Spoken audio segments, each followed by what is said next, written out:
know how many of you are having their fine evening as well, but all from India in IST, I welcome you and wish you a great afternoon, and which should be all full of knowledge on TRIZ and particularly on business.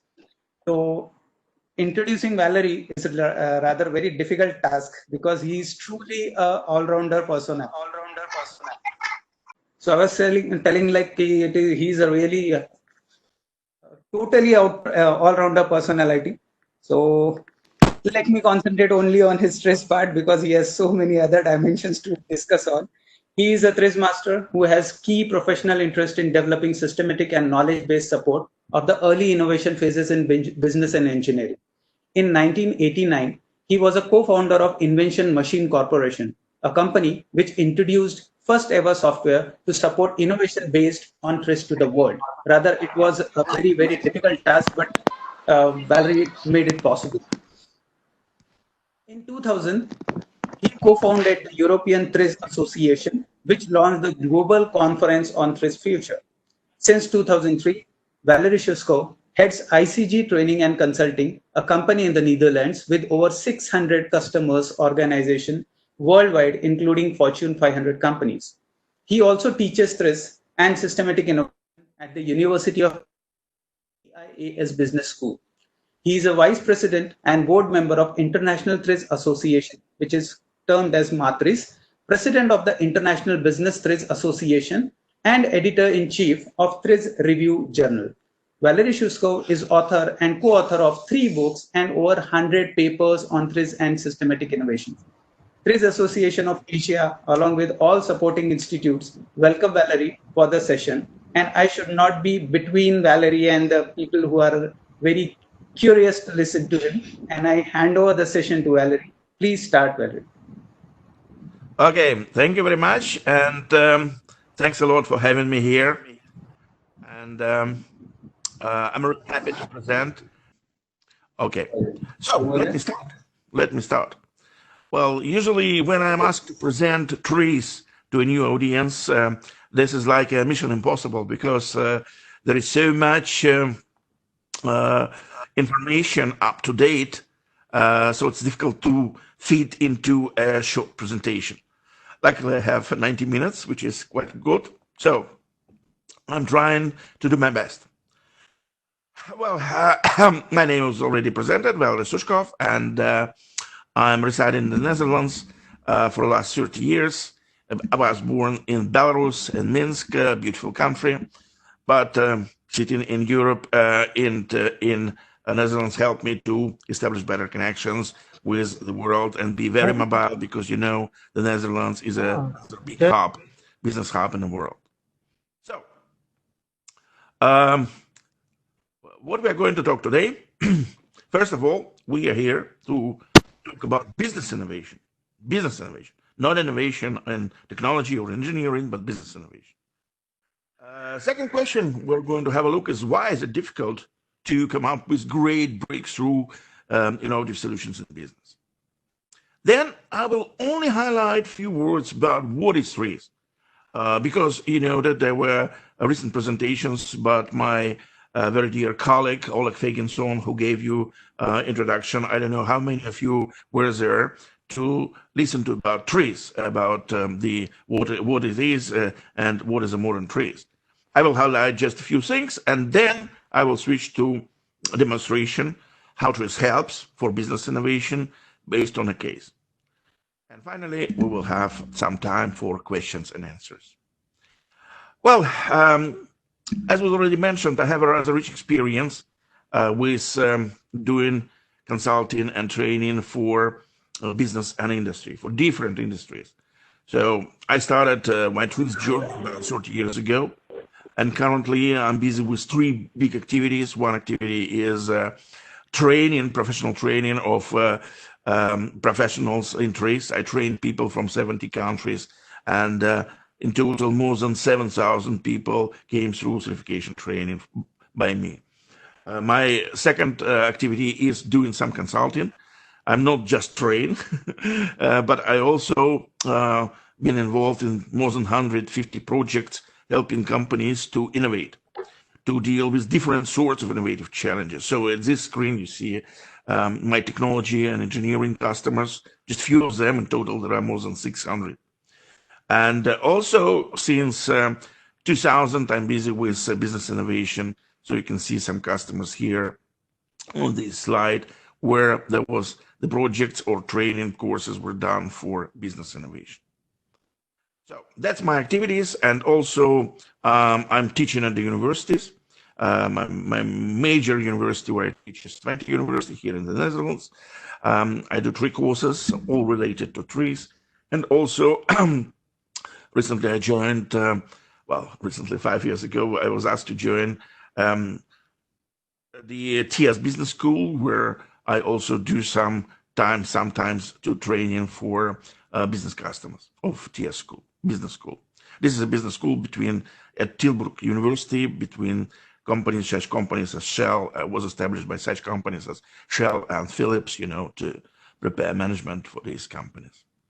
So you see, if you look at these 2 slides, you see that the variety is huge. I think also more than 40 different types of industries. You can see this is technology, but also if you take companies like Philips, at Philips I did both technical innovation consulting and also business innovation consulting. So, and so forth. So let's see. First of all, we are going to talk about business innovation. So let us have a look at what is business innovation, so we better understand it. Because when we speak about technical innovation, everything is pretty clear. This is something that you can hold in your hands, right? You take a phone. Oh, this is great. This beautiful Samsung, whatever, Note 10, beautiful innovation. The big difference between technical innovation and business innovation is that technical innovation can be patented. So you can apply patent, so it can be protected, so you can call investors and so on. This doesn't work in business. And the scope of business innovation is much broader than just a technology innovation. Because in technology innovation, we primarily look at the products, right? We do not look at the companies which produce this product. However, in business innovation, there are 2 large areas. One area, you can, of course, innovate business itself, but you can also innovate business products. For example, consulting business or services and so forth. So you see there are 2 large groups rather than in technical innovation. Let me show you some examples. For example, back in 1986, then 1886, J.C. Pemberton developed a new medicine, right, which was called Coca-Cola syrup. There was a thick syrup. There was no gas in it. And he was trying to sell it as a medicine against headache. And 6 years later, he found that some people were trying to take this syrup next day after a big last night when they had some hangover. And the syrup was not really well accepted. So he started to put a soda water in it. And suddenly, people really loved just this syrup. So 6 years later, rather than selling it as a medicine, they established a company which was called Coca-Cola. You see what happened here? Basically, there was no new product. The product was the same. What was different is a different position in the market. So these examples show what is innovation? Of course, it was innovation. It was innovation because the same product moved from one market to the other market, which was much broader than the first one. And today Coca-Cola is one of the biggest companies in the world. Another example. Well, in 1948, the guys who were selling toys decided, why don't we try sell toys in a supermarket way? Because before that, toys were stored like in a grocery store. You come, you can see, but you cannot touch. And they said, well, probably we could reach bigger sales if kids would be able to take the toys and play with them right on the shop floor, right? So the idea was very, very successful. So you see, if any toy store today is like supermarket, has a supermarket form. And then you see, 1948, 1986, 40 years later, Thomas Stember, who guy was working with office suppliers, and well, typically office supply store. He was running into problems that his customers wanted to have a supply of some toner for printers, and that was not available because these stores were closed on Saturdays, Sundays, and so on. So he decided, why not to take the supermarket format and apply it to selling the office supplies.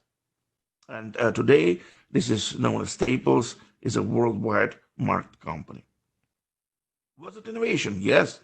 Again, you see, the product didn't change. What was changed was change the format of delivery of products to customers, consumers, and so on.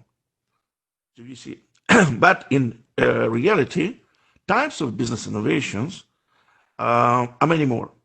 And but still, the principles how we can deal with these different types of innovations are almost identical.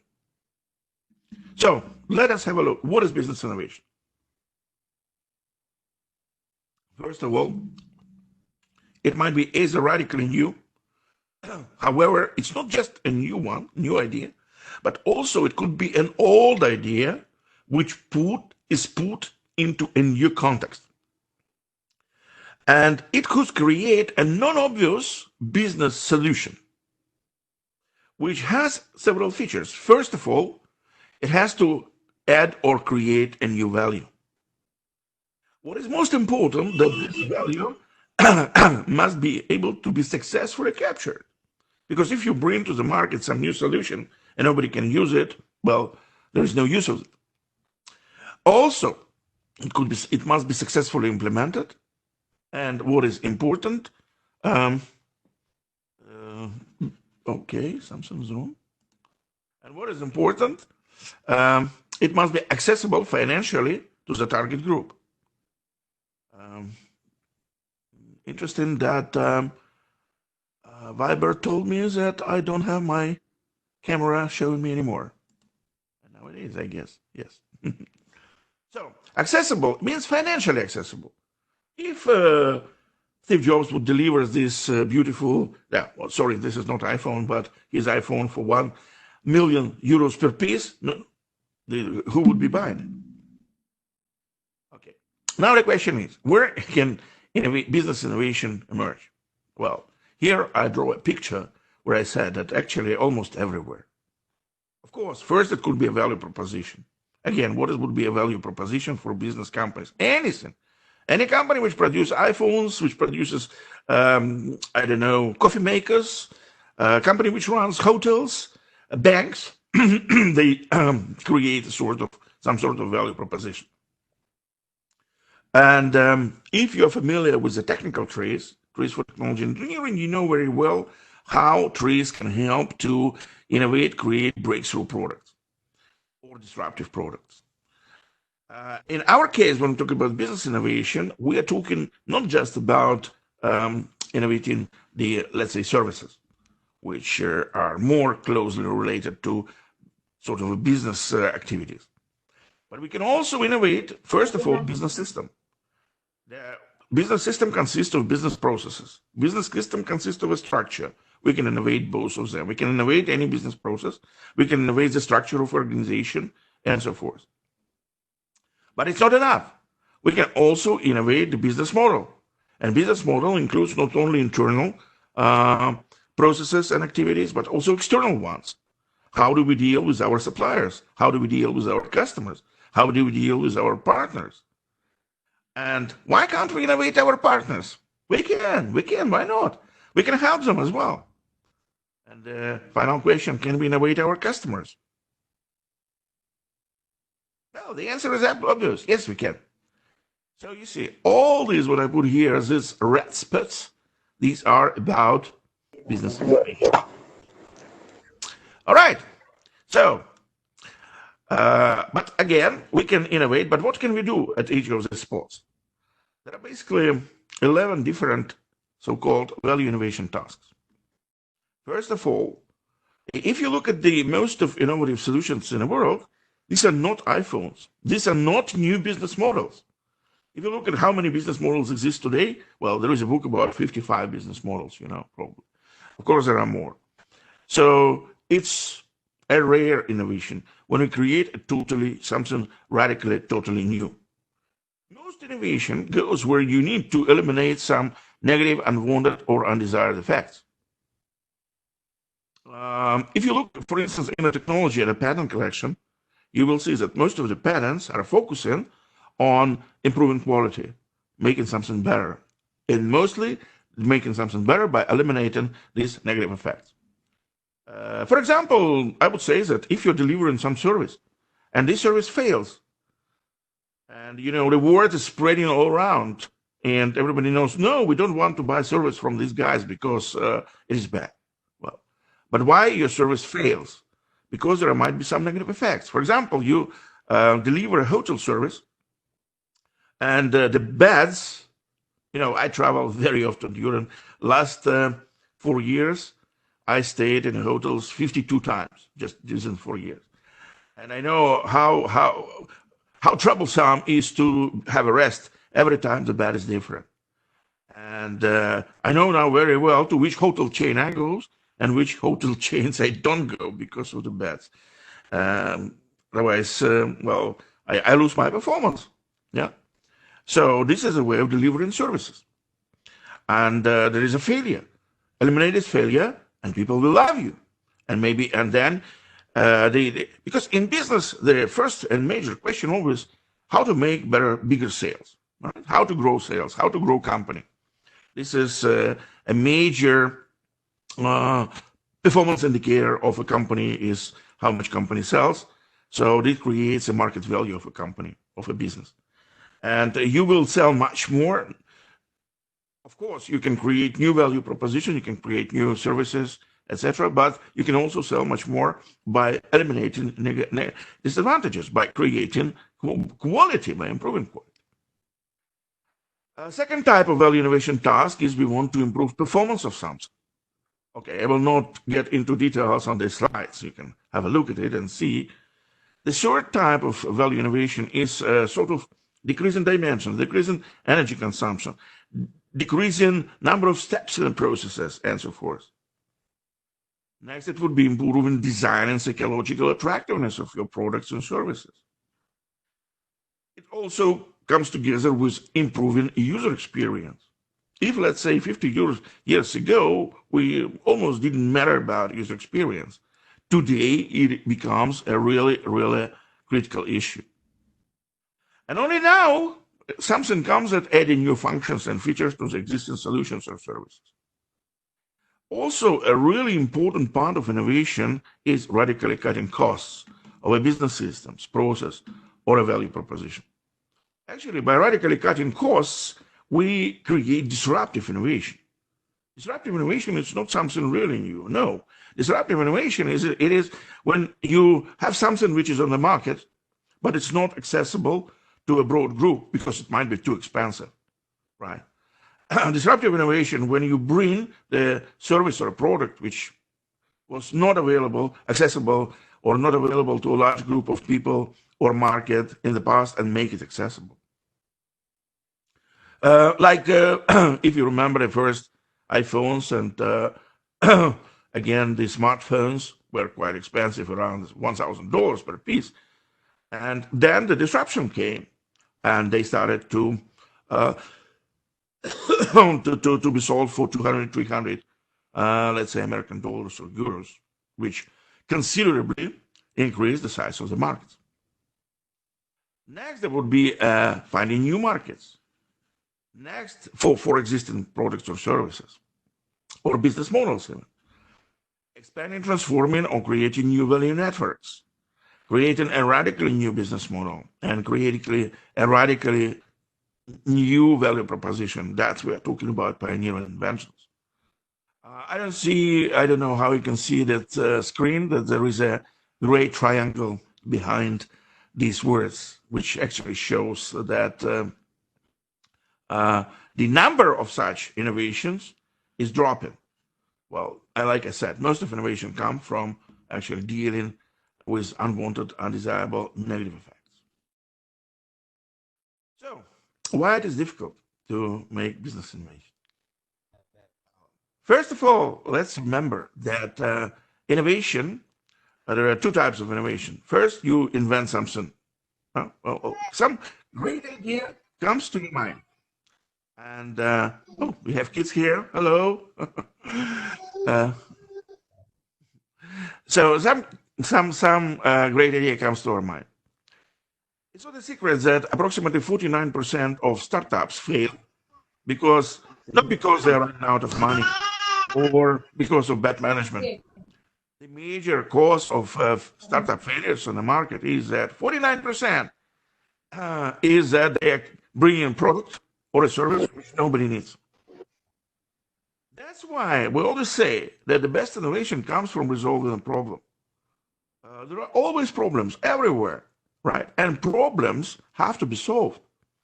And when we see a problem, we say, okay, I must solve this problem. And then I bring a solution to the world. And this solution, if this problem was not solved, had not been solved yet, will create a great breakthrough innovation. So we are going to solve problems. And this is the best way to create innovations is to solve problems. That's why we are talking, by the way, about the theory of solving inventive problems. But there are two types of problems.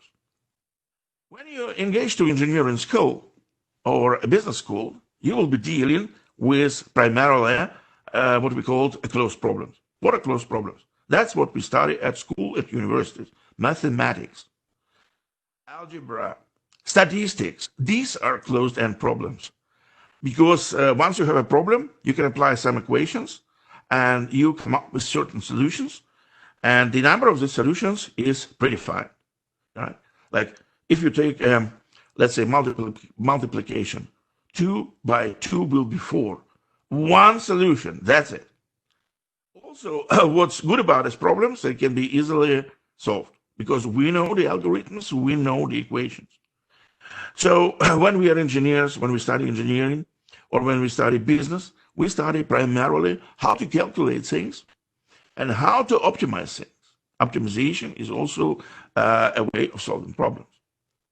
On the other hand, we have the other sort of problems, which are open-ended problems.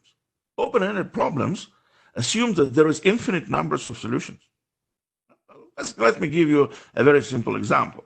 You see, I have this beautiful water with Perrier. It's mineral water from Italy, one of my favorites. And now the question is, you see there is water inside, and the question is, I want to move water out of this bottle. How do I do that? You know, first of all, well, to move it from the bottle without touching the bottle, I put the bottle on the table, and now I want to find a way how to remove water from the bottle without touching the bottle. Well, when you start thinking, you will come up with different solutions. You can say, okay, I can use a straw, right? Well, second, you can heat the bottle and the water will just evaporate. And what you can also do, okay, there is a table, I can kick the table. The table will turn, go upside down, and water will be removed. Once we did an experiment, we found approximately 150 such solutions, how you can remove water from the bottle without touching the bottle. So you see, we cannot say, maybe there are more solutions. We just stopped when we found 150. So basically, there is no way to say how many. But out of these 150 solutions, you see, they are not possible to create by mathematics. These are qualitative solutions. And the best solution would be a solution which completely meets our requirements, our constraints. And we always say that in TRIZ, we love something that we call ideal solutions. What is an ideal solution? Ideal solution, when the problem is solved in full, you get the result you want with zero efforts and zero costs. Well, what would be, the company Facebook, right? And I know that some people on Facebook right now are watching this video. Facebook has employees. I don't know how many, maybe 4,000, 5,000, 10,000, doesn't matter. But these employees do not really create value to Facebook, to any social network. The value is created by the users. So we create value to social networks, to Facebook. And how much Facebook does pay us? Zero. So we are all who are on Facebook. We are employees of Facebook who get no salary at all. So Facebook has us, and the market value of Facebook is so high because we are there. And how much do we get for it? Nothing. Well, that's a beautiful example of an ideal solution. And if you are smart, and if you learn TRIZ, and TRIZ, everything is about how to find these sort of ideal solutions. But of course, to do that, you have to learn TRIZ. Another huge challenge and obstacle, which doesn't let us to quickly come up with inventive solutions, are contradictions. If you Google the word TRIZ, you will most likely, the first word which will come up will be a contradiction. TRIZ is based, and not just about TRIZ, everything in the world based on the spiral evolution. And everything evolves according to meeting and overcoming some barriers. And you cannot overcome a barrier within the same paradigm with which this system or problem was created. You have to go out of the box. You have to change paradigm. This is necessary. For example, if you want to go from A to B, you can use a horse. And 300 years, the horse was the fastest way to go from A to B. But horse maximum speed is just 70 kilometers per hour. But what if you want more? Well, you can of course send 5 horses, but they will not run 5 times faster. Their speed will still be limited by 70 kilometers per hour. You need to find a new paradigm. So a new paradigm came with invention of engine, right? Internal combustion engine. With internal combustion engine, you can fly with, you can even fly with it, no doubt, if you put it on a plane or a helicopter. But you can run with like 300, 400 kilometers per hour. Then there are planes. And again, with internal combustion engines, you do not reach high speeds. You need to go faster. You want to go faster, you switch to turbines. Right. So you want to go from turbines to even faster than to fly to space to reach speed of 20,000 kilometers per hour, then you use rocket engines, which are totally different, than a turbines. Also, the principle is more or less the same. Okay, so you see, you go over these barriers. So every time you have a certain system, you evolve it. You want to go further. You want to have a jump, but you cannot do it within the old paradigm. You have to switch paradigm. And that happens with everything. The same with your company. If you start a company with making shoes and you do it as a handmade shoes, how many shoes you can make? If you want to bring your handmade shoes company into the world market for the mass market, you will need to hire millions of people. That wasn't going to work. So you have to change your paradigm. Rather than people who made your shoes, you need to build machines or bring machines. So you're changing the paradigm.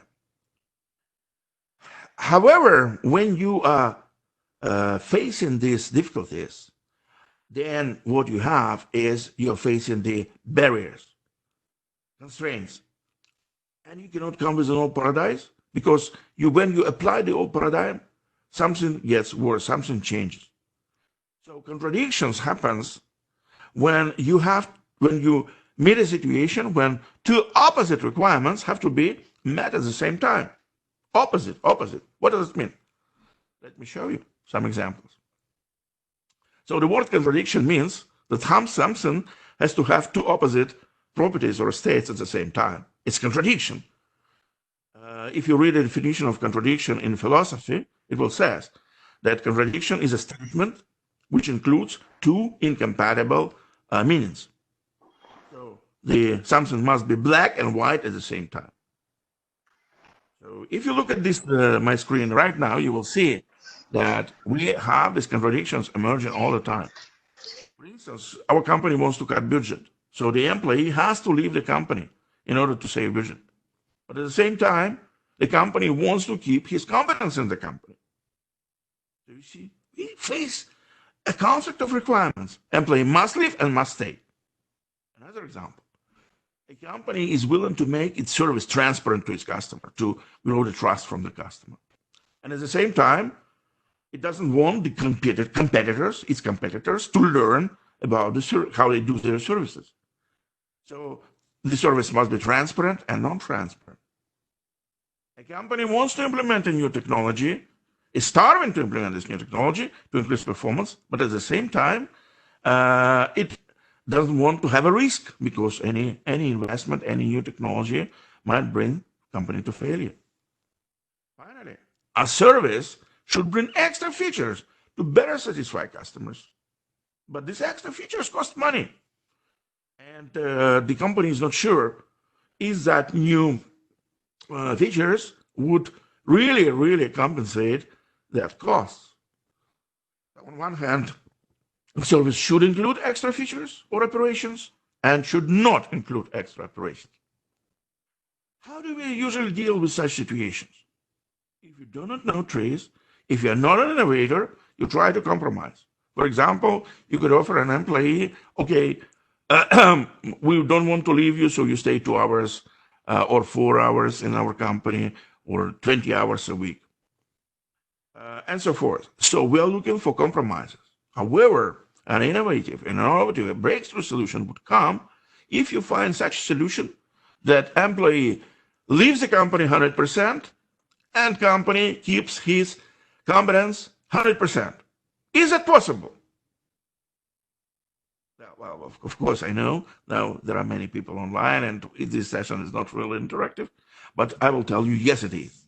Yes, it is. For example, I had this station several times, even with some of my companies, and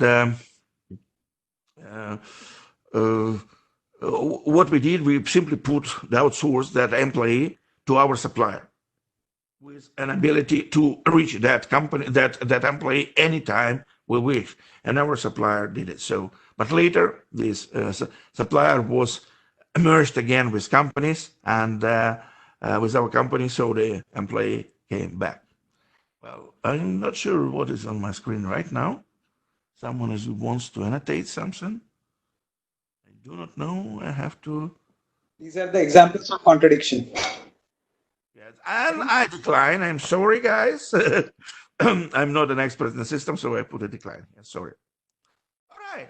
So now let's come. If you want to stay in the past, you optimize and compromise. If you want to move ahead and innovate, you have to break the contradiction, eliminate. How do you eliminate these contradictions? You change the system or in a situation in such a way that these conflicting opposite requirements, they disappear. So, of course, I want to show you some example, and you will see a case right now, a real case from my practice. But before going that, let's summarize. Why is it difficult once we face a challenging problem? And we know if we solve this problem, we get a great result. Why can't we do that? Because absolutely, very often the problems consist of many sub-problems. And to solve the overall problem, we have to first deal with that sub-problem. And most often we don't. We just take some particular problem, try to solve it. We spend time, we spend efforts, and suddenly nothing happens. And we are stopping in the middle of the process. We already spent too much time. The problem is not solved. So we say, okay, next time. Next, a wrong problem is being solved. You wouldn't believe it. In all my consulting practices, when companies call me to help with either problem solving or forecast or creating new products or creating new services or helping to innovate their business model, in 70% of cases, well, I learned first when I come to a company, I want to know what's been done already before me. And they show me. And in 70% of cases, I discover that they were solving a wrong problem. Listen, 70% of cases. 70% of cases, it's a lot. And you've seen the list of companies, some companies I dealt with, you wouldn't call them novices or you wouldn't call them poor companies. No, they're the best in the world. Next, what makes problems difficult is contradictions, conflicts of requirements. You know the situation, you want what you know what you want. When you try to do it, well, you have this conflict and you do not know what to do with it. You know that you should go out of the box and stay out, but how? And why it is difficult, I'll show you next. Because it is very difficult because psychological inertia blocks living in a known paradigm and go out of the box. What is psychological inertia? This is our knowledge. These are our habits. These are our patterns that we accumulated in our mind due to a long history of our evolution. Well, I mean, of course, we were children. Here in home, children go to school at 4 years old, and they start learning. And once you're an engineer at 23, you already have like 17 years or something learning. And then you go to engineering, then you go to company, then you go to business. And all this accumulates to your head. It's great. It's knowledge. It's actually what makes you a valuable professional. But once you need to go out of paradigm, you are stuck because you don't know how. There are some ways, and the most famous is brainstorm. But brainstorm helps not in a very limited number of ways. I will show you. So imagine we are facing a problem. We are standing in the middle and we are looking for a solution. The open-ended problem. Oh, for instance, like I said, we have the situation you have to fire an employee and at the same time to keep him. What do? You start guessing with trials and errors. Brainstorm. The old method which has already been there for more than 100 years. And the idea of brainstorming is to generate as many as possible solutions and then select the right one. So the indicator of good performance is a number of solutions. So you do one search, you do the second trial, you make another solution, another solution, another solution. This is your initial search space. Then you grow your search space. You go again and again and again, you make trials and trials and trials. And even more, once you discover that you've got to kiss a lot of frogs before you find your princess. But if you look at this search space, and all these red ones are non-working solutions, well, they're okay. They solve the problem, but they do not match your requirements. However, here, in this big red area, you have a small sector. You see, this is a yellow one, working solutions. And within this working solutions, you have a really small sector, which are so-called ideal solutions, which have maximum cost versus lowest cost. And the trouble is that the more difficult problem is, like Confucius used to say, it is difficult to find a black cat in a dark room, especially when the cat is not there. So that's what we are doing here.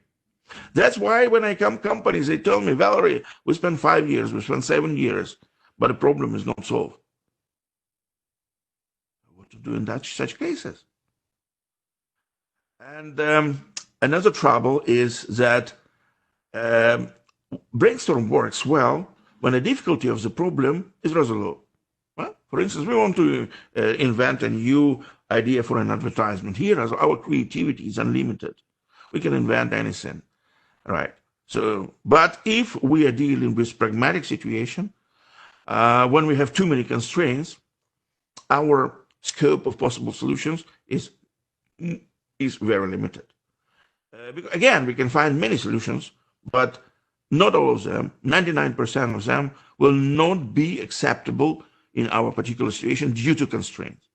So that's what happens. The more difficult the problem is, the more trials and errors you have to make. Yes. And for example, maybe you know that Thomas Edison, when he was inventing was looking for a material for an incandescent lamp, for a wire, before he found the right material. I forgot what is that. Okay, he made 10,000. His lab, of course, not him. He found he made like 10,000 attempts. But when they developed accumulator, his lab, Thomas Edison lab, they made 50,000 attempts. So that's what price we pay for not knowing how to deal with such problems. Also, I showed you already in the very beginning about the Toys R Us and Staples. But if you looked at the first ever supermarket was created in 1916, then it took how many? 32 years to share this concept on toys. And then another 40 years, almost 40, 38 years to share the same concept on the office supply store. 40 years here, 40 years here, 40 years here. Why? Well, that's our mental inertia. That's our psychological inertia.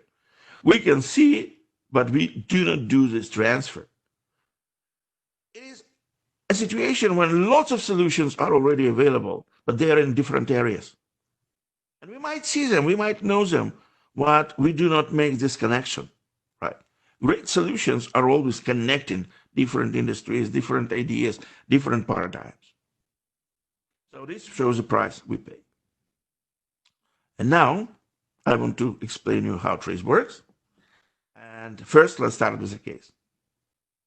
In 2010, I was invited. There was a large project here in the Netherlands and Belgium, by the way, about spreading TRIZ around the world.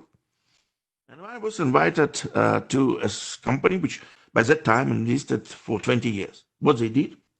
They invented their own process how to create carbon reinforced parts. Yes, how does it work? You see, the owner of this company patented that overbraiding machine.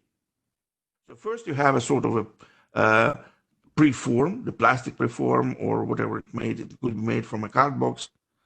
And you create this part by overbraiding the carbon fibers around this preform.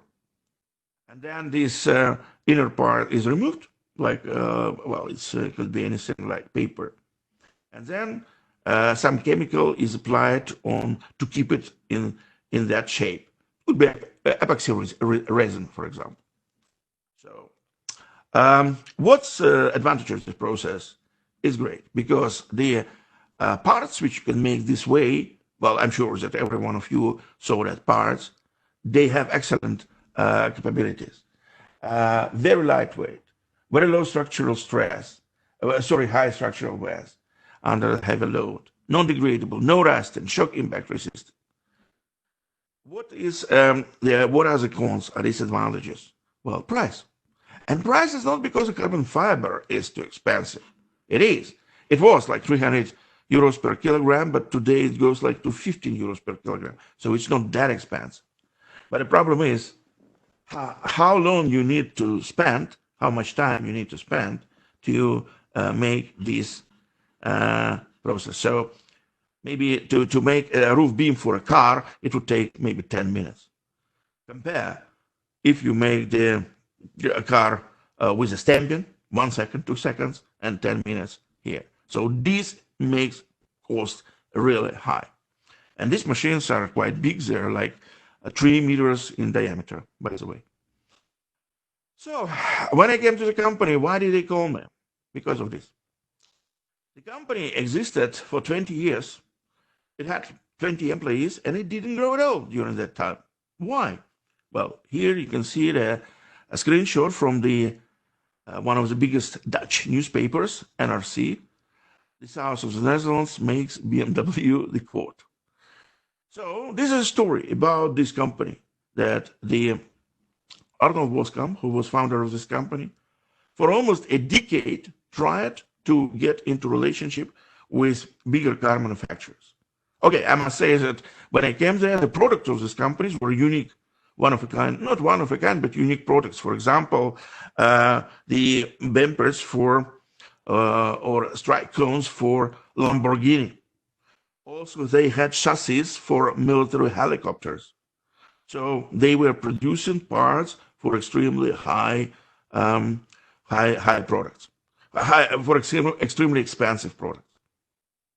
So, and they wanted to go for a broader market. For a broader market, they have to expand, and they have to grow a number of products that they deliver to customers.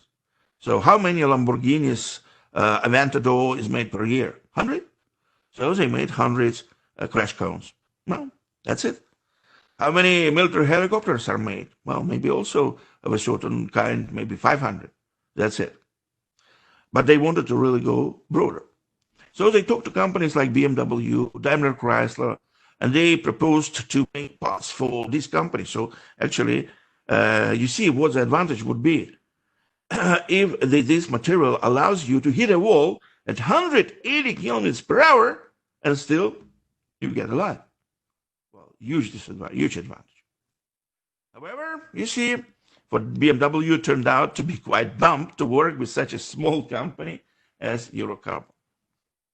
Well, of course, when I came there, I learned a lot of details about this case, and well, basically, there were investors around Eurocarbon, and they were ready to invest.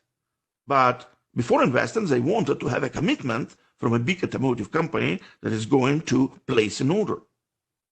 So they got to the vicious loop. The customer of Eurocarbon asked a question: can you guarantee 100% delivery in time meeting all the specs? Eurocarbon: yes, if you guarantee that you place an order. Then we will invest and expand. But customer says, no. We only will close the deal if you demonstrate your capacity and guarantee 100% timely delivery with meeting all the specs and demands required. Vicious loop. For 10 years, they were into this vicious loop. And then we came with TRIZ. So let me tell you a few words about TRIZ. What is that? If you never heard about TRIZ, well, you have to dig into literature. There are over 600 books, over 40 languages. And on my website, I keep a list of English language books on TRIZ. And at this moment, I have around, a list is about 100 titles, only in English published on TRIZ. However, 99.999% of the books is about technical TRIZ, classical TRIZ, and technical TRIZ. There are only few books on TRIZ for business. Well, I'm also now writing a book, and hopefully it will be ready by the end of the year, where I bring something that I'm telling you in this presentation in a book format. All right.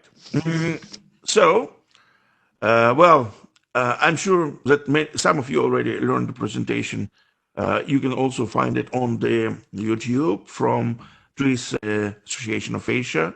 Just ask them and they will show you, or maybe they provide a reference, a bigger presentation of TRIZ, which was made by Dr. Oleg Faginson, right, just months ago. What I would say is that today TRIZ is used by such companies as Samsung, General Electric, Hyundai, Procter & Gamble, and others, Intel Corporation, as a leading practice for innovation.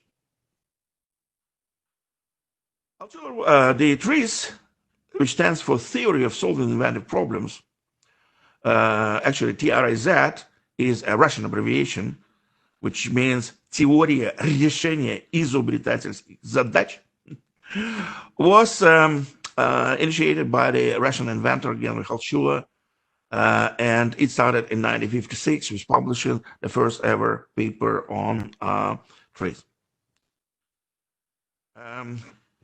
By now, TRIZ is a result of more than 600 years of research and development by more than 300 people. And even if you look at the number of research papers on TRIZ, there will be up to 10,000 today, including Russian language and other languages. So TRIZ and systematic innovation are a set of methods and techniques which help to identify, formulate, and solve non-ordinary, open-ended problems to produce high-quality innovative ideas, and it's most important, within much shorter time than by random search. This is a critical issue of TRIZ.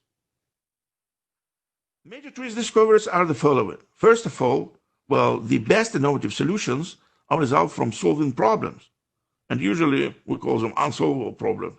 But all unsolvable problems at a certain moment are solved. As I already mentioned, a breakthrough solution means that you eliminate contradiction of requirements. What is extremely important that the ways of solving the the contradictions or conflicting requirements, they could be solved. 99% and more of solutions use already existing solution principle. And this I will show you what this I mean with existing solution principle. What is absolutely great that these solution patterns of solving innovative problems are universal across different domains. Another biggest discovery of TRIZ was the finding that all the artificial systems, doesn't matter if it's a technical system, or it's a microchip, or it's a car, or it's a ship, or it's a company, business company, they evolve by according the same trends and lines, and they go through the sequence of certain patterns. Well, at the end of my presentation, I'll show you some. So the whole evolution of artificial systems or man-made systems is not random. Well, it is governed by certain rules. So you have to know these rules and regularities. And certainly, once you know this, that new innovative solutions can be produced in a systematic way by reusing previous experience. Well, at this picture, I want to show the timeline of evolution of TRIZ and parts which actually came from TRIZ. So, if you have a look at this, that TRIZ for Engineering and Technology, first paper, 1956, and it's still evolving. Well, there were some other things like back in 1984, we can say that TRIZ went from technical to non-technical areas. In 1999, TRIZ went really to business. Well, of course, there was some research within that time on TRIZ for business, and this was again TRIZ for technology engineering, this TRIZ for business and management, and I think the major breakthrough was in 2003 when Darrell Mann published a book, Hands-on Systematic Innovation for Business and Management. At that time, it was primarily copy and paste from the technology engineering. Today, the framework has been already largely expanded from what was put in his book, but his book is still remains maybe not the maybe, but in the English language, the first ever published. Before that, there were some books on how to use TRIZ in marketing, how to make some use TRIZ in advertisement, published in 1990s by St. Petersburg School in Russia, but they only remain in Russian language. So, what is TRIZ and how it helps us? Well, sorry, what is TRIZ? I've already explained, but how TRIZ helps us. Well, what is business TRIZ today? Now, don't be shocked what I'm going to show you at the next slide. Usually we think that TRIZ is just a tool, right? You go, you search on Google, what the hell is TRIZ? And they tell you, oh, TRIZ is a tool. Not exactly. Today, TRIZ consists of 3 large frameworks, and they have different sort of targets. First, which comes from really original TRIZ, is, okay, we have a problem and we want to solve it. Well, problem I already showed you. The employee has to be fired and has not to be fired. The problem with Eurocarbon company. The investment should be made, and investors do not want to lose the risk of investing. Solving particular problems. These are problems emerging every day, everywhere. And you always have 2 ways to solve them. One way is to do some sort of compromise, and second, eliminate a contradiction. Well, it all depends on the goals. Second big area in business TRIZ is when you're not focusing on a particular problem, but you study your system, process, service, and you try to find its innovative potential, current innovative potential, which you can implement next day. So you're focusing on the challenges and problems You analyze, for instance, your company, you identify the problems, and you bring this problem to the list, you rank them, and so forth. Also, a big part of that green area is product disruption through cost reduction. Product business, well, it's also about business, it's about service as well. And there is a big third area, which is based on knowing the trends, patterns, and regularities of business systems evolution, right? If you apply it, if you just make a startup, for example, you know through which stages this startup will go, and you know what challenges are to be expected, and you know the patterns which you can apply to come over these challenges. The same could be, for instance, applied to your service. You start some service, and then you see the evolution of your service, and you know what will be the best path of evolving your service in the future. And in this presentation, since we have a little bit short of time, I will only show you this first part. But here is a list, and this list shows the tools which are used in each of these three large parts of business TRIZ. Of course, I don't have time to talk about every tool, but you see there are 24 something tools in this table. There are tools like problem perception, so we have to understand what the problem is. There are tools for analysis of the problem. I will show you it in a second. These are tools actually supporting the whole process from problem definition to actually evaluating ideas and creating integral ideas landscape. Second, we are dealing with existing processes, systems, processes. There are something like MPV analysis, when we try to understand what really matters, which parameters, which features of our system or a process really matter. We have a technique which is called value conflict mapping. What we do, we identify all the blocks which do not let us move our business system or our service next, and so forth. And the third, we have future innovation road mapping. We have, you see, eliminating contradiction by disrupting business models, S-curve analysis of systems evolution, loss of business systems and products evolution, pattern and lines of business systems evolution, diversification of business models and new markets discovery, and so on. So next, let's focus on this first part. Again, you remember I showed you this picture with mental inertia. Actually, what we want to save our time and effort by avoiding moving to these wrong solutions, which anyway will not fit. What we want, we have a navigation right from the point where we are towards the best solutions, the most ideal solutions. To do that, we have a process which you can apply to any problem. It consists of 6 steps, and it is 3 large phases. First phase are 3 steps. We establish goals, we analyze situation, we have problem selection and definition.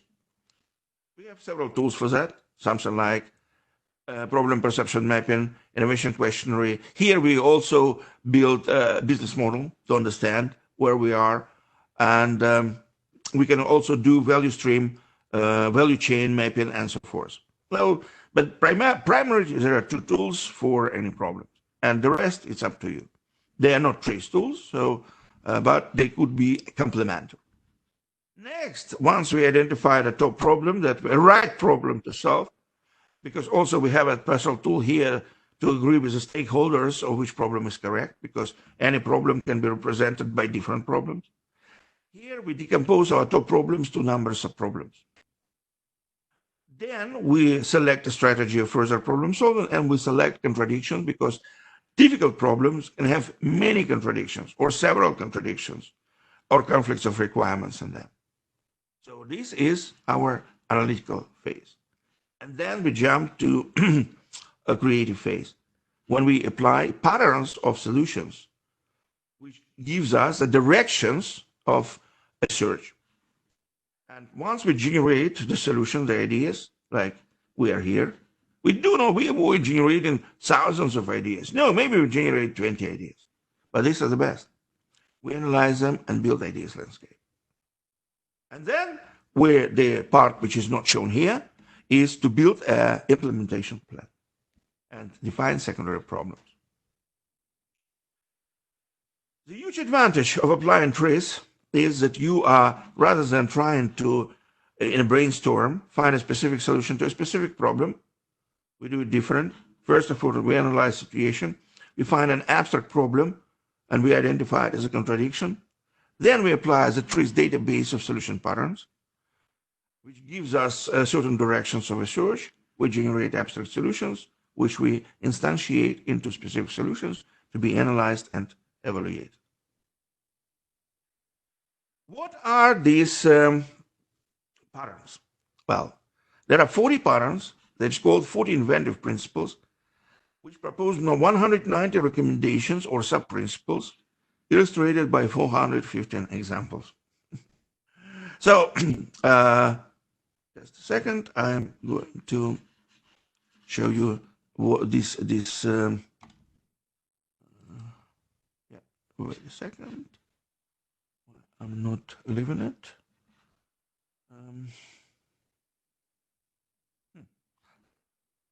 All right, so it's better. So this is how it looks like. No, not yeah. This is collection of these 40 principles. Well, if you type 40 inventive principles in the Google, you will instantly jump to a classical system of 40 inventive principles for technology and engineering. This system is not on a Google, or maybe you can find it, I don't know. But it is for business and management. So you see each principle, yes, consists of the number. It is important. You see 1, 2, 3. Name, recommendations, which are independent, by the way. This is not 1, 2, 3. It just every recommendation can be used, and examples which show how this principle is used in real life.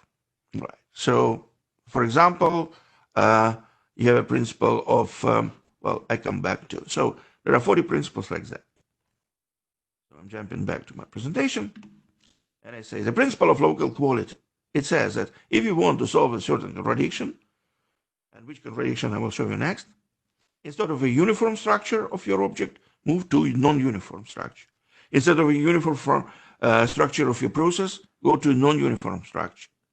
Vary in time or space a part of your process that causes problems. Instead of uniform structure of environment, move to non-uniform structure. And then you see a problem. Like a company creates profit centers which focus on the profit and loss capabilities. Franchise fast food outlets use local foods, right? Like McDonald's. Well, if you go to McDonald's in different places, that was an innovation by McDonald's, by the way. You also can buy a local food, right? I remember when I started to travel back in the end of 80s, all around the world, worldwide. Well, every McDonald's has almost the same food.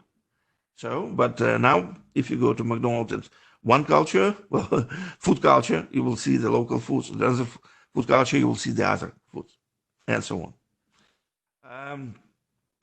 Like products with similar complementary functionality are placed close to each other in a store, and so forth. So these are examples. They are given here for inspiration to better understand what is shown here. Right. And now, okay, you have this 40, and in reality it's 190, because you cannot, some people ask me, okay, let's take this collection of 40 principles, we have a problem, and start applying it. It's not going to work. It's not going to work because after checking 4 or 5 principles, you will create another type of mental inertia. You will be blocked by these principles. So the question is, how to know which principle is best for my problem? For that, Valeri Schuler created originally so-called contradiction matrix, where you have the different types of conflicting parameters, where you can identify this pair of conflicting parameter, and here in every cell you have the numbers. You've seen in each principle you have a number. 40 principles, then you have up to 4 numbers here, 4 or 5 numbers. Where the best, most relevant principles to solve this particular type of a contradiction.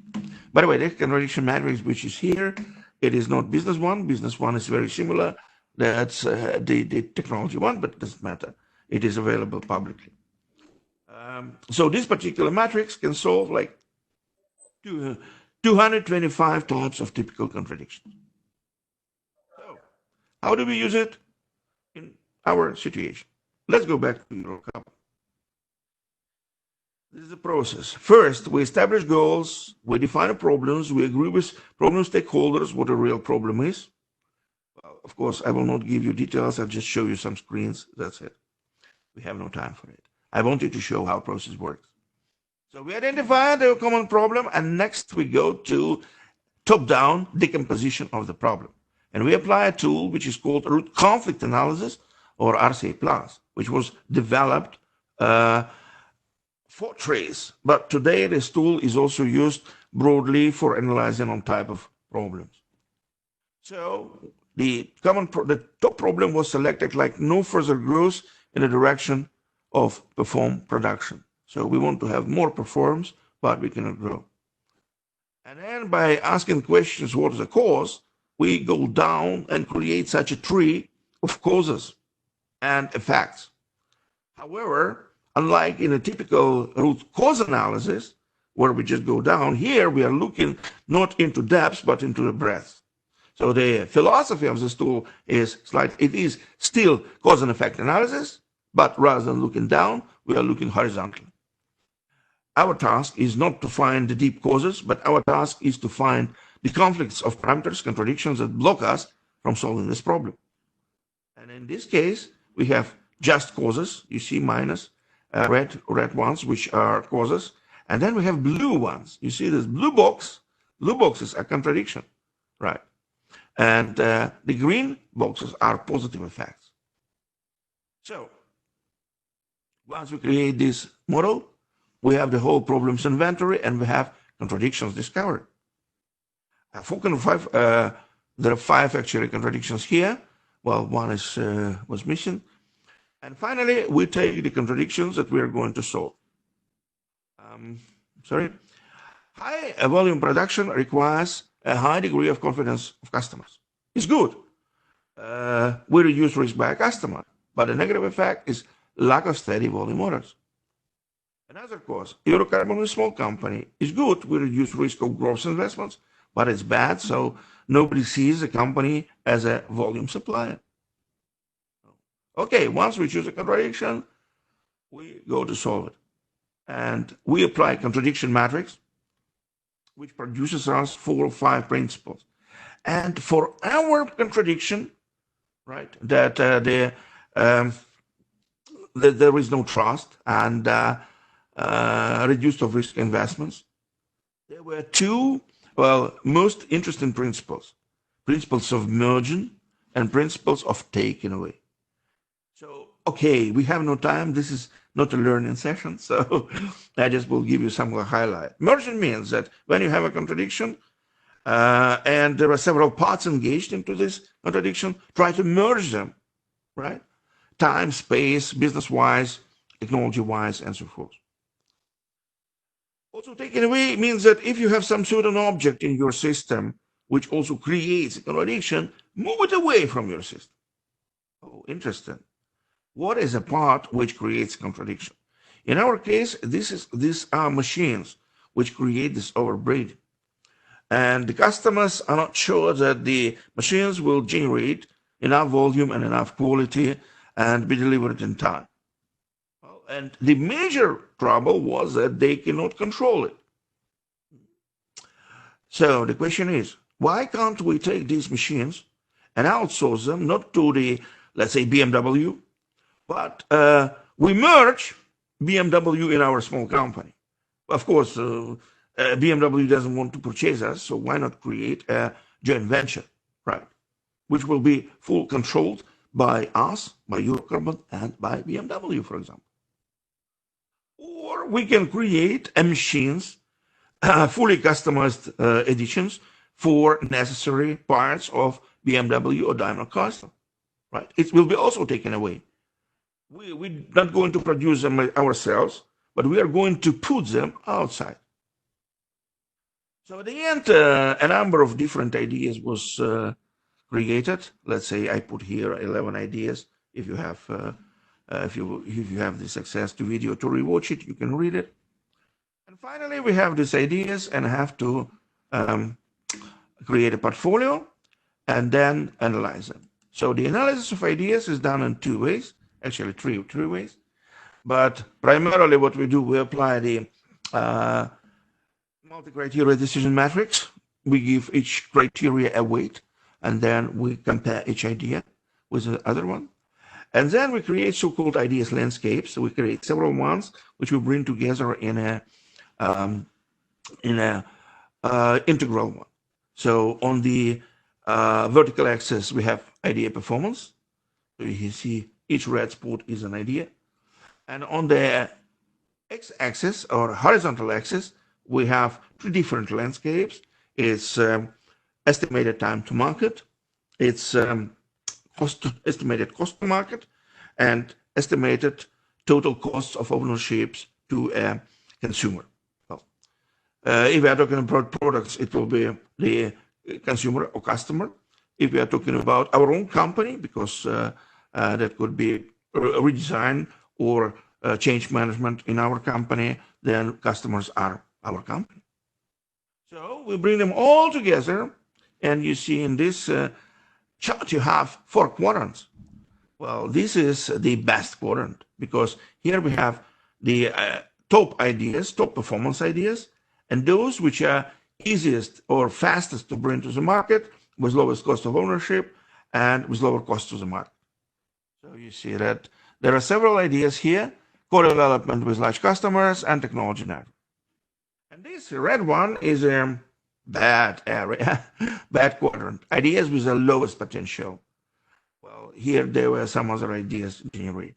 So the top ideas are here, and usually the best ideas are combinations of several ideas. So coming to our company, there was like, it could be like the ideas were a combination of several ideas, and establishing a separate business owned management by Eurocarbon and the customer. Right. Eurocarbon, which has a new business, produces custom machines for making performance for specific customers. So customized machines, definitely. And establish a sort of a techno center to work with potential customers and other parties to develop new technologies for producing both high volume and unique products. Well, if you look today at the map, when I visited them, there was just one company called Eurocarbon today, and that was taken just a small part of this building. Today, this big building is the company, which is not just Eurocarbon, but another company, Eurobrader, was created. They produce customized machines. Also, they created worldwide agent networks, which was also the ideas. And finally, they come up with a new business strategy of a company. Its company strategy changed towards working together with the customer. Together will make the difference. Right. Oh, sorry, something. People are coming for online training. That's great. All right. Oh no, sorry. That's enough. Okay. So, to my report, I haven't spoken to them for a couple of years, but they already made some agreements with these automotive companies. After this, of course, I wouldn't say that I myself developed all this. No way. I was helping them to go through the process. The ideas were found by them. That's my favorite way of doing the TRIZ consulting.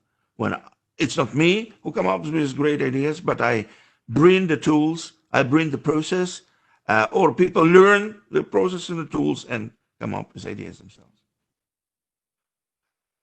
We are running short of time, so this was exactly what I wanted to show you, how the TRIZ approach works. So first, it's a process, and most important that each step in this process is supported by certain tools.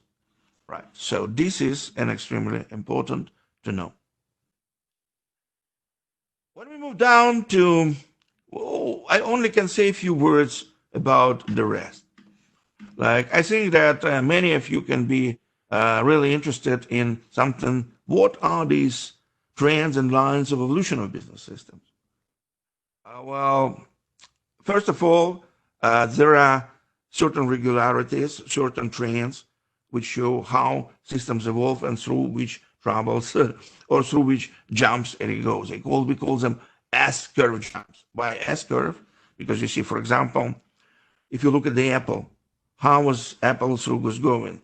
Through this course of, you see, almost every company you can see there's ups and downs, which actually are reminding the Latin letter S.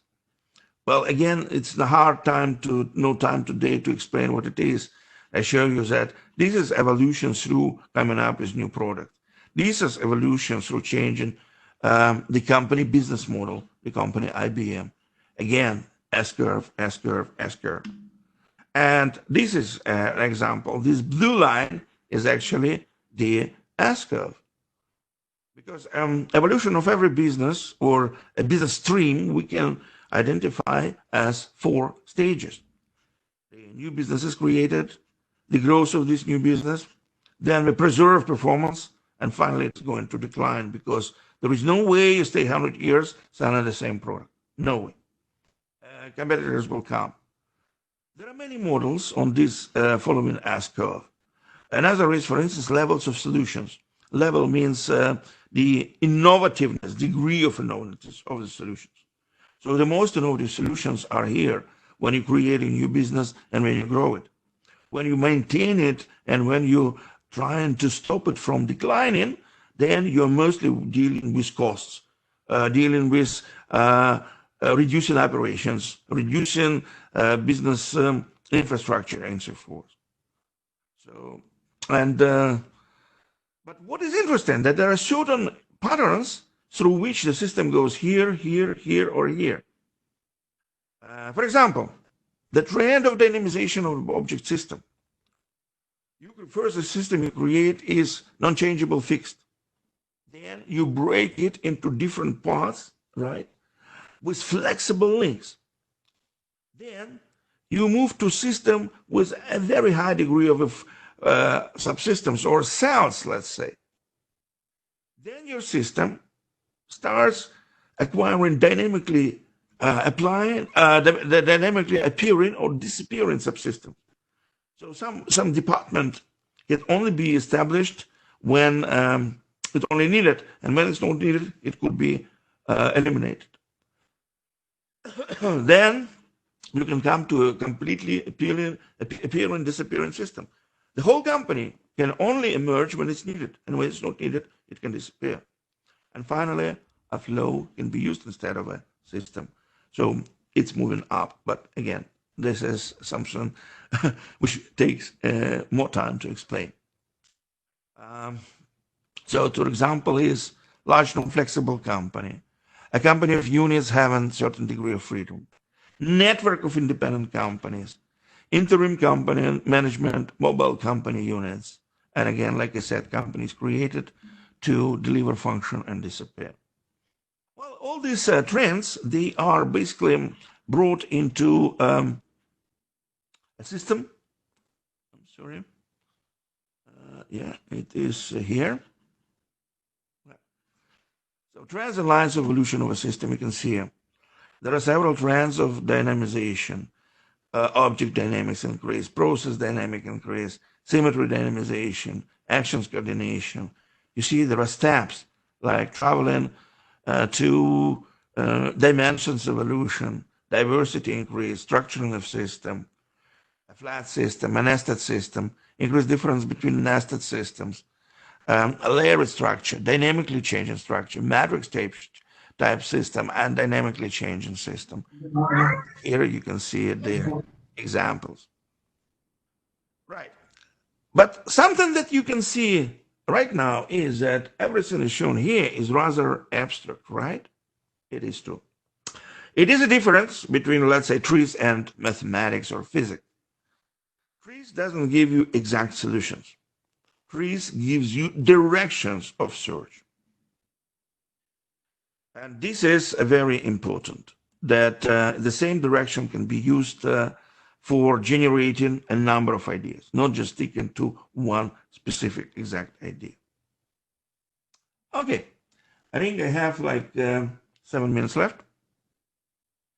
A few words I will tell you about the implementing. Like I said, that we can also, the birth of TRIZ for Business and Management was somewhere in 1980s. The real start started in the beginning of 2000s.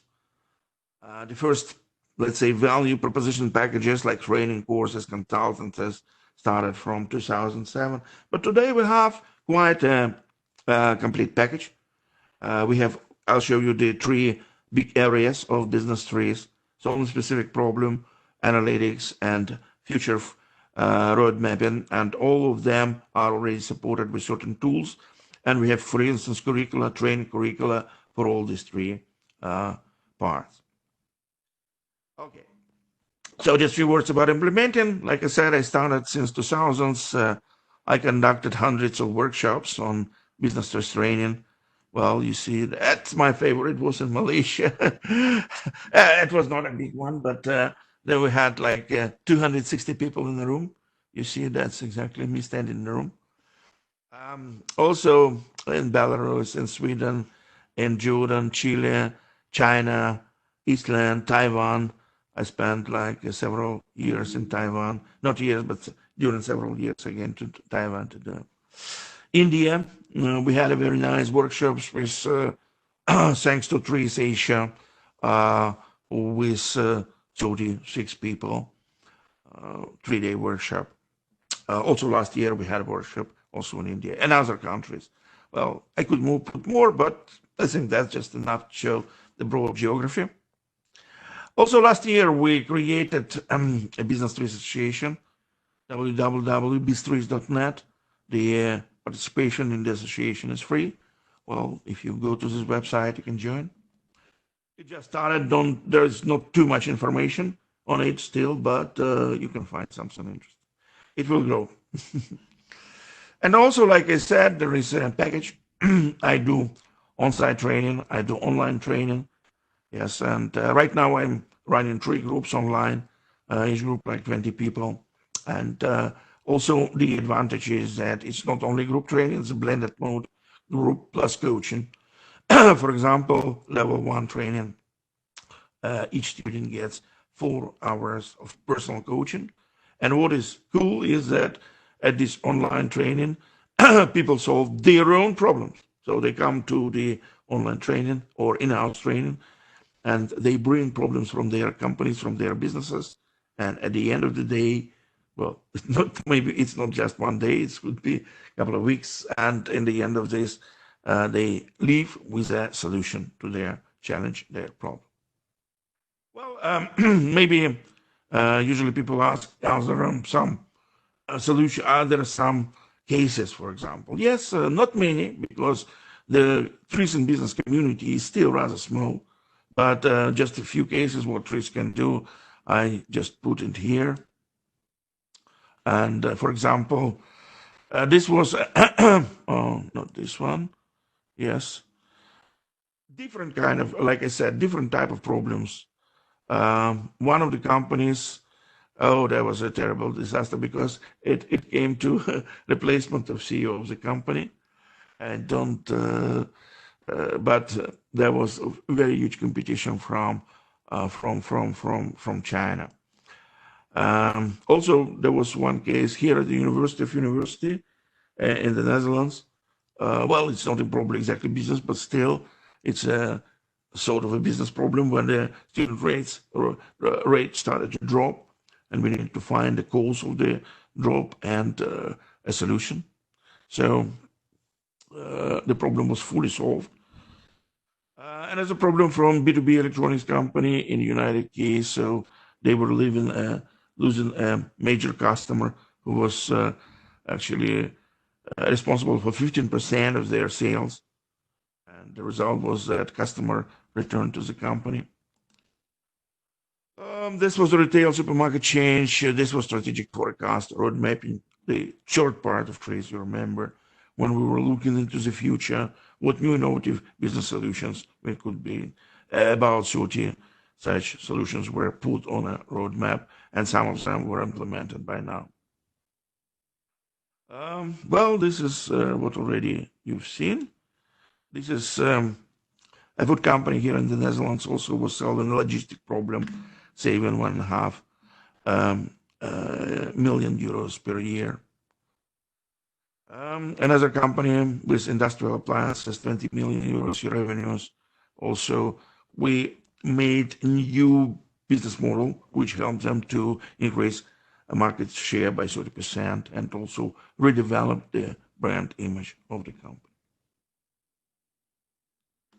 I think I ran rather fast and provided you with some information. And if I see that which we still have 2 minutes. So the final word I would like to say that if you look from the sky what is business TRIZ, it's just like a normal TRIZ. It is a combination of, first of all, systematic approach, plus logic, plus creativity, and plus knowledge.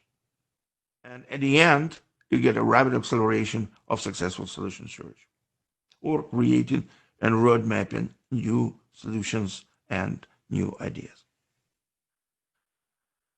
That's all what I wanted to tell you and fit into that 90 minutes. And I want to thank you very much. Also, TRIZ Association of Asia for inviting me here.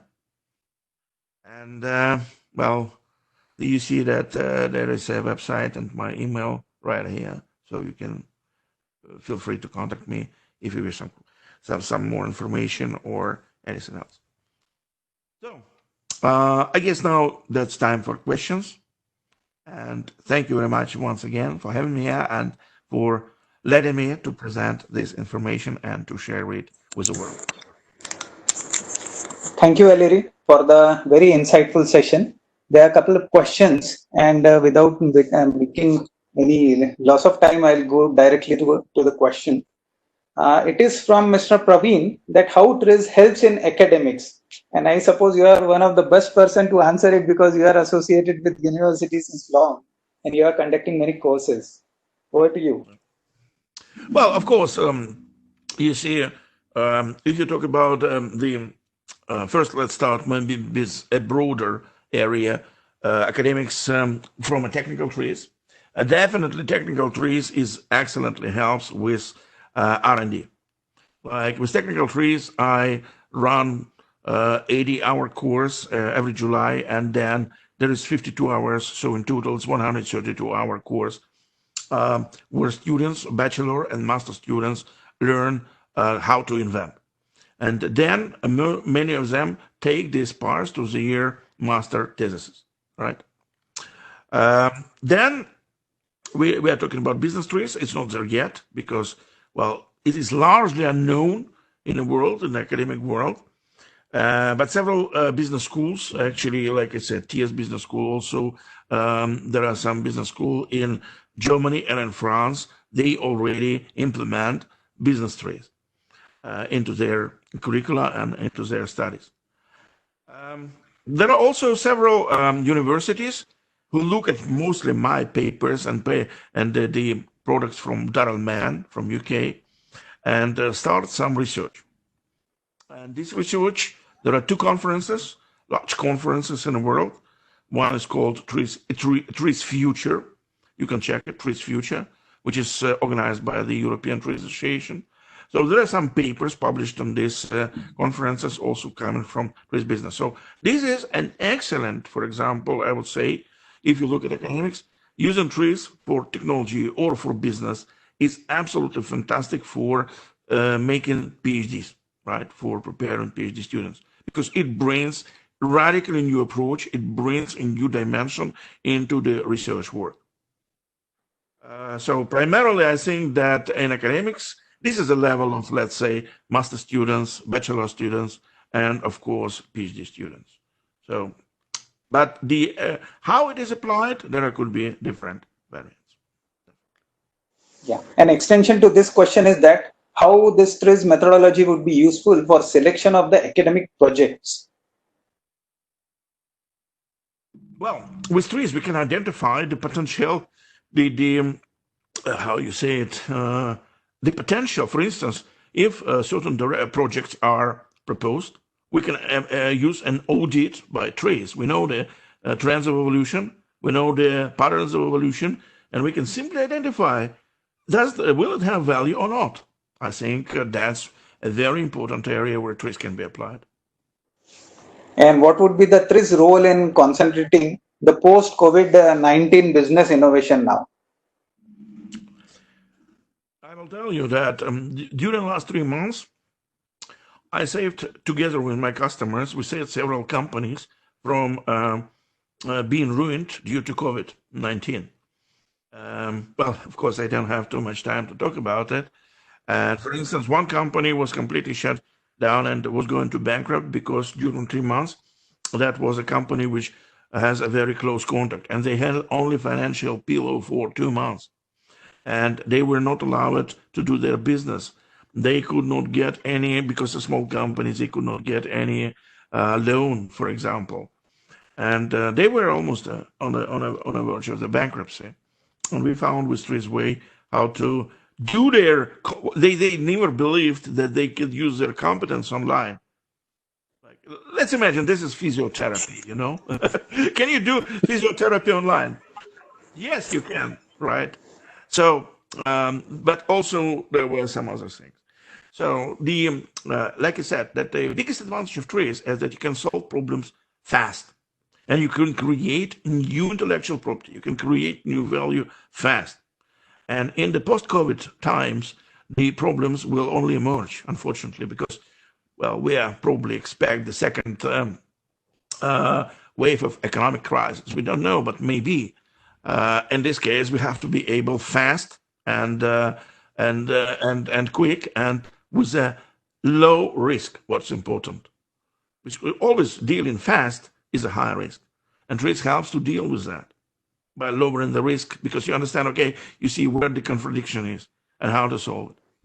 So, but unfortunately, there are not many, let's say, people who are prepared or trained with trees or have trees competence.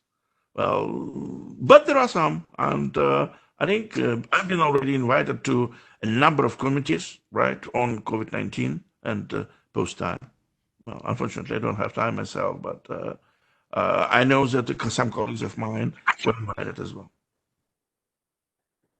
Okay, next question is that can TRIZ also be called as a continuous or a continual improvement process? Absolutely, absolutely. This is sort of a cognitive dissonance. You see, if you look back at 40 years ago, you could create or make one invention or innovation, and then you could create, you can live for 20 years from it, right? Today, if you look at companies like LG or Samsung, well, they have different policies. Once they create the inventions for, let's say, mobile phone, some inventions are not even being patented because the time for patenting takes a couple of years, perhaps. But during this couple of years, a new innovation will come. So today, it's very simple. The companies which are willing to operate on, let's say, national or global levels, not just selling coffee in a certain district, they have to become innovation machines, innovation factories. There is no other ways. And definitely, if you improve today, even you look at the improvement of services, look at the hotel business. Hotel business, well, didn't care about the changes during hundreds of years almost. And now they're trying, because the competition is too high, they're trying to innovate here and here and here to improve this and this and this and this. Since I'm almost a hotel citizen, so I know this and I see it and I speak to owners of hotels or managers very often. Yes, it is. It is absolutely. So there is a next question which says like how close can we see TRIZ with Six Sigma or lean methods? So I would phrase it like how TRIZ is different from these two methods, that is Six Sigma and lean. Very simple. If you look at the Six Sigma, let's say TRIZ is absolutely well matched with DFSS, Design for Six Sigma. That started at Samsung. Samsung brought TRIZ to complement it with DFSS.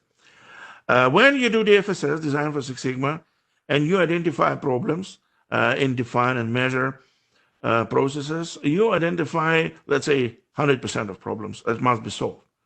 And traditionally, 90% of problems can be solved through design of experiments, Taguchi, and so forth, through optimization. However, 10% consists this conflicts of requirements. And to solve this 10%, you need innovation. And it is why Samsung and also General Electric brought TRIZ to the process to complement. So you look for problems with design and measurement of Six Sigma, and then you solve 90% of problems with traditional tools and 10% of problems with TRIZ. So that's how they are measured. Well, that also can be done with processes. There is no much difference. Also with lean, because lean also is a complex of tools, complex of methods. And when you're speaking about the highest degree of, let's say, optimization, the highest degree of, let's say, when you want to have most with the least, that's exactly where TRIZ is, because TRIZ helps you to find resources so you can actually implement your lean strategy in the most effective, or I would say not effective, effective and efficient way. But I've seen actually if TRIZ and Six Sigma are compared rather well, then still TRIZ and lean. Maybe I haven't seen two great examples, I must admit, but I hope they will come definitely, because the philosophy of lean and philosophy of TRIZ are very close to each other. Yeah. There is another very good question, Valerie. That is, in defining the contradiction, basically it is a big challenge because for the same situation, we end up with many multiple contradictions. Actually, defining contradiction is extremely simple. Absolutely, absolutely. It is, well, I can imagine that in the literature that you read, if you are not familiar with TRIZ, there is a lot of confusion. It can bring a lot of confusion if you especially self-study TRIZ. How to define contradictions? Very simple. It's absolutely simple. Um, there are two ways. One way is, okay, in a contradiction, something always gets wrong. Something degrades. So you have to say what degrades, right? That's first question. For example, look at the problem. Problem is always either insufficient effect, either excessive effect, either fully controllable effect, or either some negative effect. Let's take a bicycle. The bicycle has a tire, and tire explodes because it goes on a sharp object. So we ask, what's the negative effect? Tire explodes. Huh? And you ask a question, what is the cause? Well, the cause is that the rubber or resin, whatever it's tire, is is not strong enough. And what is the positive effect? And it's not strong enough. Costs. Now you have a contradiction. You have a cause. Always the tire is not strong enough. Positive effect, costs are perfect. And the negative effect, the tire can explode. So that's it. So if the tire, now you rebuild it into the sentence if, then, else. If the tire is made from not strong rubber, then what's good? It has low costs, but what's bad? It explodes. That's it. So now you can actually invert it and to get the right contradiction.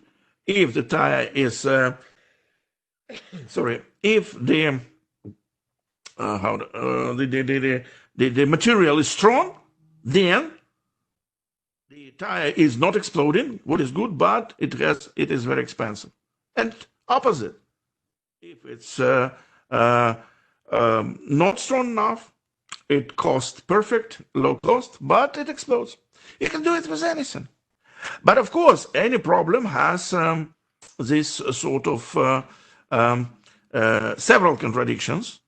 And in this case, this tool, RCA Plus, which I showed you, does the job.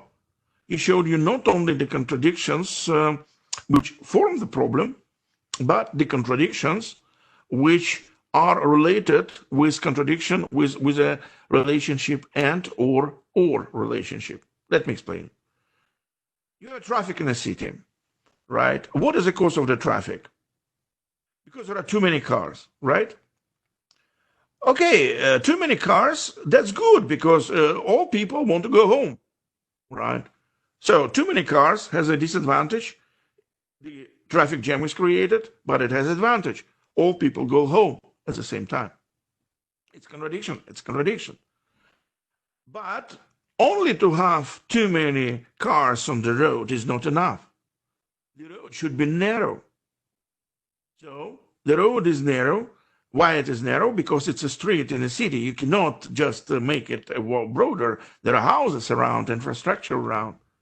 So the road must be narrow to preserve the infrastructure, and the road must be a very broad, a very wide, so the cars could move there. So having just, but what is most important here? Having just enough cars, and many cars is not enough. You have to have many cars, and the road must be narrow. And the cars should go at the same time. Because if you have many cars, but this many cars go in different time intervals, then the contradiction is not happening. What is important when you identify all these contradictions? Yes, there will be a number of contradictions, but once they are related with a relationship end, it's just enough to solve one of them and you entirely solve the whole problem. If you solve a problem with the narrowness of the road, imagine that your road becomes virtually as broad as possible. It's a sort of extendable road. Or you can extend the road, not in a breadth, but you can extend, create several layers, right? In this, when you create several layers of the road, you increase the capacity of the road without making it broader. So no, there is no difficulty to. Today we have all the tools. Something that was. Oh, sorry, too much talking. Something that was too difficult and too confusing 20 years ago or 10 years ago. Today we have the tools like in TRIZ. And if you have root conflict analysis in a Google, you'll get to some papers written by me. You will see how it works. And how easy it is to create contradictions. Actually, you don't even to do it. It's created once you build a RCA Plus map, then the contradictions emerge automatically.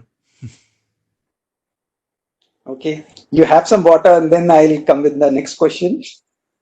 Yes, please. Ready for that? Okay. We know that TRIZ is applicable in all domains, but there is a question like, is TRIZ be applied in biological sciences, life sciences, biotech, and these kind of areas?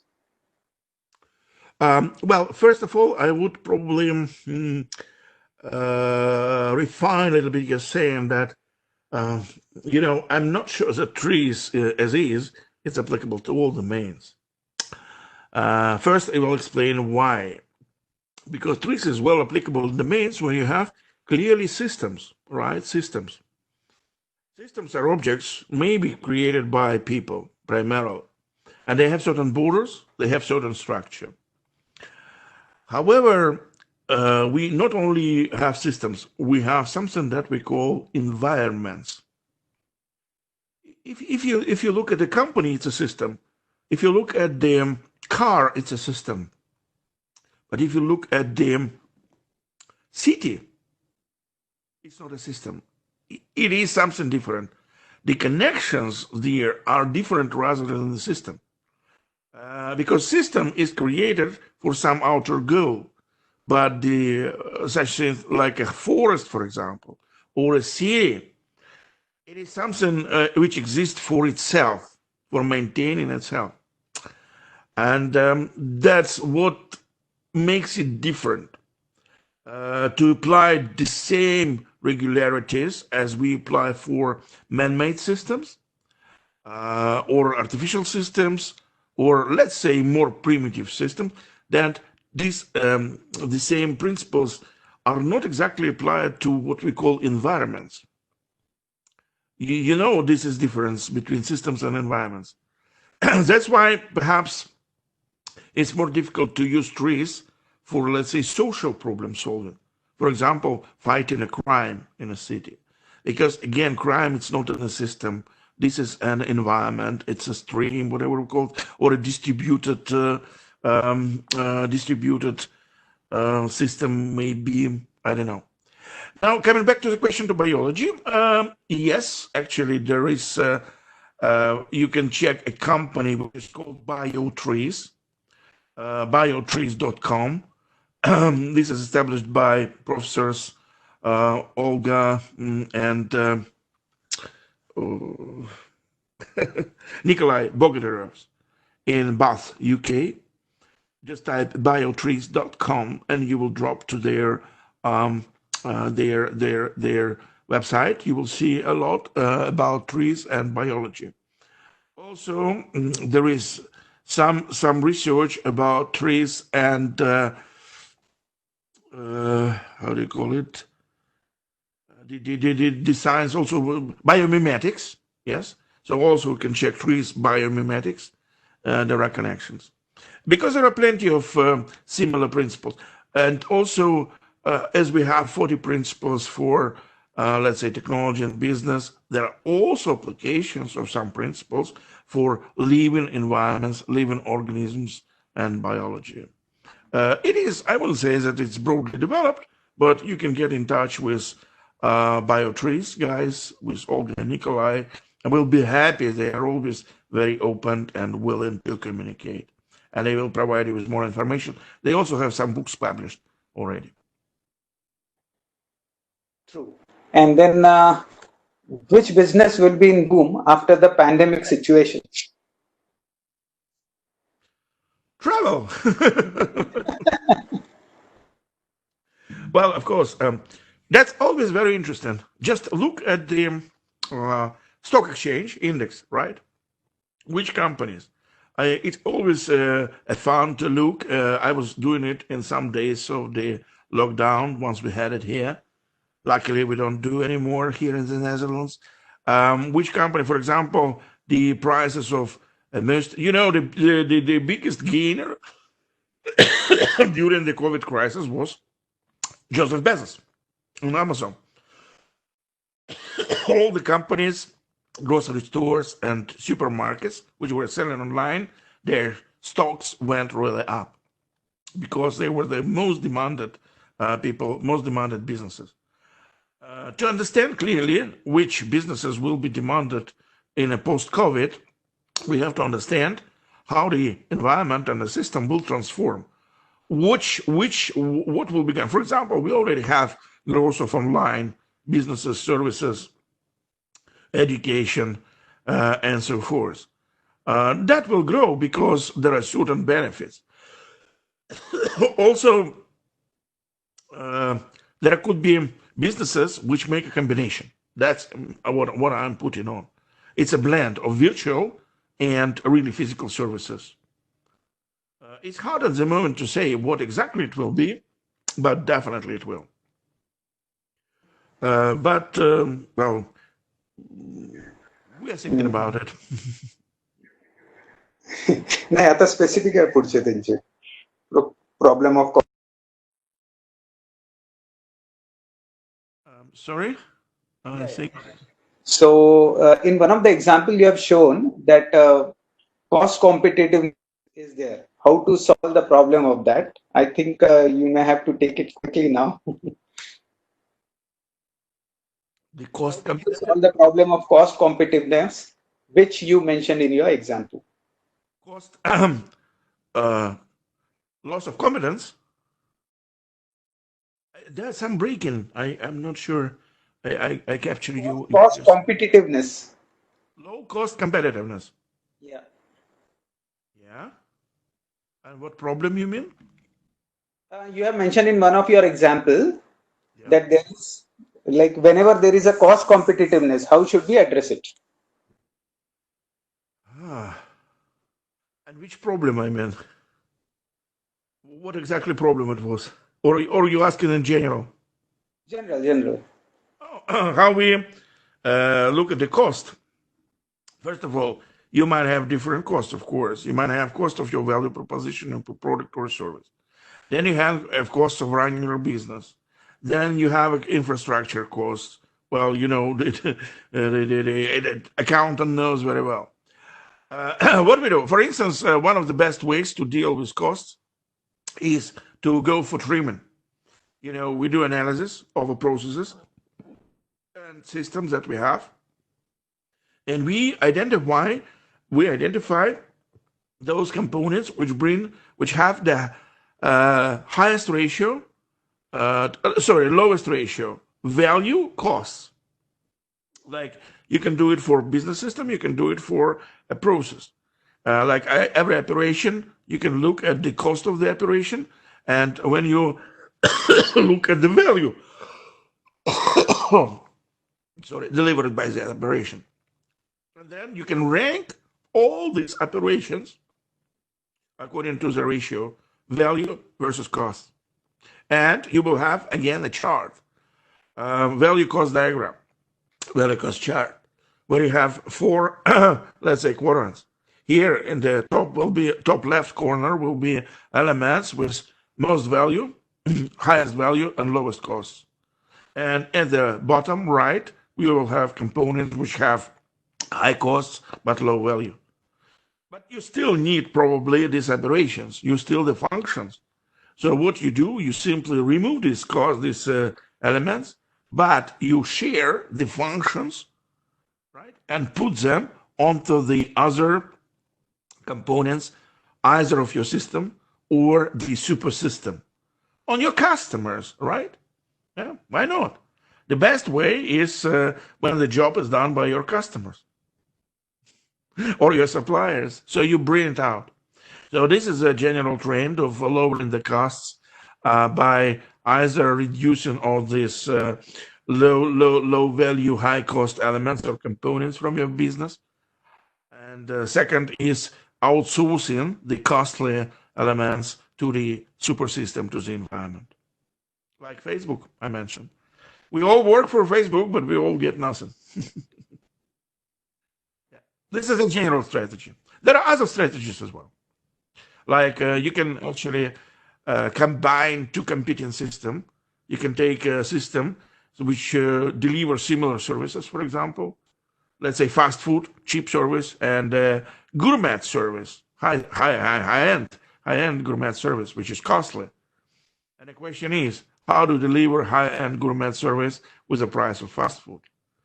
Well, you know the alternative systems, alternative contradictions. Then we have to set up these alternative contradictions and solve this problem. There are already some examples. Yeah. Uh, Specific questions, I think we can answer them offline also. One of the question is on like a general level that one of the institute they have got a TRIZ chapter, and he is asking like, can I become TRIZ master? What would be the quick steps or process to go for that? I have two answers. First, you can become TRIZ master, no doubt. Second, it will take a lot of time. Um, of course, there are actually several ways to become, several organizations to become TRIZ master, but first of all, you need to go through 4 levels of certification. 1, 2, 3, 4, and not only 5 is a TRIZ master. Today, there are several organizations which assign their own TRIZ masters. The best is, of course, the most reputable and the broadest is Matriz. I'm a vice president of Matriz. This is International TRIZ Association. But it requires you can become TRIZ master either if you do some contribution to TRIZ. So let's say you develop some tool or you considerably improve some TRIZ tool. Or second is when you prove your practical contribution with TRIZ. Like you made shorty patterns, 20 shorty patterns with TRIZ, or you created some business model with TRIZ, and so forth. It takes time. I would say that if you're in a starting, let's say, to become a TRIZ master will take like 7-10 years.